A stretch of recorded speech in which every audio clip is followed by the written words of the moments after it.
اور آج اگر بچے تراویح میں افطاری میں آ جائیں تو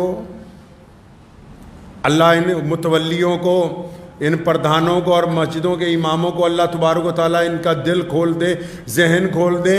جن مسجدوں میں امام اور جن مسجدوں کے متولی، جن مسجدوں کے صدر، جن مسجدوں میں نماز پڑھنے والے بڈھے، جن کے دل میں یہ بار بار بات آتی کہ بچے شور مچا رہے ہیں، بچے اگلی صف میں کھڑے ہو کے بچوں کو پیچھے کرو، بچوں کو لاتے مارو، آنے والی قوم کا مستقبل ہے یہ۔ محمد رسول اللہ صلی اللہ علیہ وسلم نے میدان بدر میں بھی ان کے جذبات کا خیال رکھا، تم سے مسجد میں ان کا خیال نہیں رکھا جاتا۔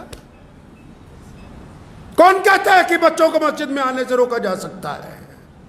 کیا انتظامات کیے رمضان المبارک کی مقدس ساعتوں میں؟ یہ جو باہر سے آنے والے بچے ان کے لیے کیا تم نے بہترین کوئی کھلونے لا کے رکھے، کوئی بہترین چیز لا کے رکھی، کوئی ایسی قاعدے لا کے رکھے، کوئی بہترین کتابیں لا کے رکھی؟ کیا ان کو چاکلیٹ دیتے ہو؟ کیا ان کو بہترین افطار کراتے ہو؟ کیا ان سے کلمات سنتے ہو؟ کیا ان کے ساتھ بیٹھ کے کچھ دین کی، کچھ محبت کی باتیں کرتے ہو؟ یہ آنے والا مستقبل ہے، یہ مسلمانوں کے امام ہیں، ان میں مسلمانوں کے لیڈر ہیں، ان میں مسلمانوں کے مجاہد ہیں، ان میں مسلمانوں کے قائد موجود ہیں، ان میں مسلمانوں کی اقتصادی مدد کرنے والے ہونہار موجود ہیں۔ قدر ہی کوئی نہیں کہ مسجد تک آ رہے ہیں تم ان کی خدمت کر سکو۔ بالکل حیرت کی بات ہے کہ جی بچے جو ہیں مسجد میں آ کے شور مچا رہے ہیں۔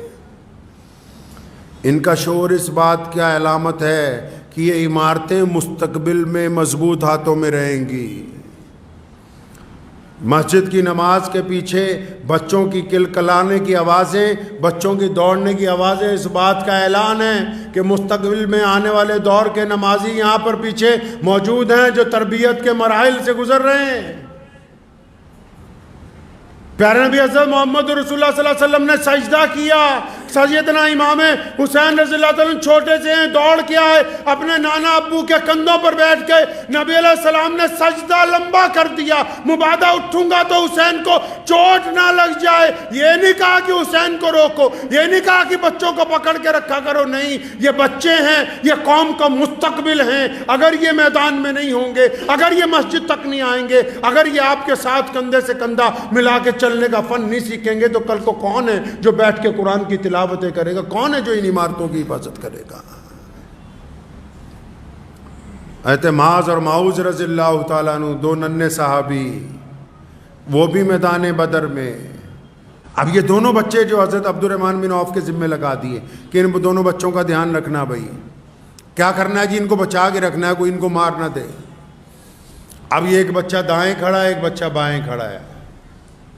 اب دونوں بچوں کو عبد الرحمن بن عوف رضی اللہ عنہ فرماتے ہیں کہ میں نے یہ سوچا کاش میرے دائیں بائیں دو جنگجو جوان ہوتے اور پھر میں بھی جوہر دکھاتا، میں بھی ان کو بتاتا کفار مکہ کو کہ کس طرح تم نے ہم پہ ظلم کیے ہیں، آج حساب کا دن ہے۔ تو فرماتے ہیں کہ اتنی دیر میں ادھر سے معوذ نے دونوں نے اپنی گردن آگے نکالی اور آنکھوں ہی آنکھوں میں کوئی مشورہ کیا، آنکھوں ہی آنکھوں میں مشورہ کیا۔ مشورہ کر کے دونوں ایک ساتھ پوچھتے ہیں چچا وہ ابو جہل کون ہے ان میں سامنے جو دشمن کھڑے ہیں؟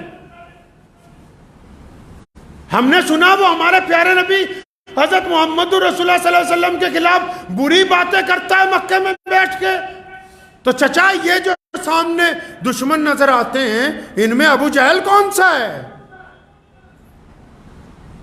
عبد الرحمن بن عوف فرماتے ہیں رضی اللہ تعالیٰ عنہ، فرمایا میں نے ابو جہل کو دیکھا وہ اپنی فوجوں کے آگے آگے ان کی ترتیب میں کچھ کر رہا تھا، تو میں نے انگلی کے اشارے سے دونوں بچوں کو دکھایا کہ وہ دیکھو سامنے وہ جو ایک سردار اپنے گھوڑے کے اوپر اکڑ کے ساتھ چل رہا ہے کہ وہی ابو جہل ہے۔ فرمایا بس ابھی اشارہ ہی کیا تھا تو یہ دائیں بائیں سے ایسے دوڑے ہیں جیسے کمان میں سے تیر چھٹ جاتا ہے۔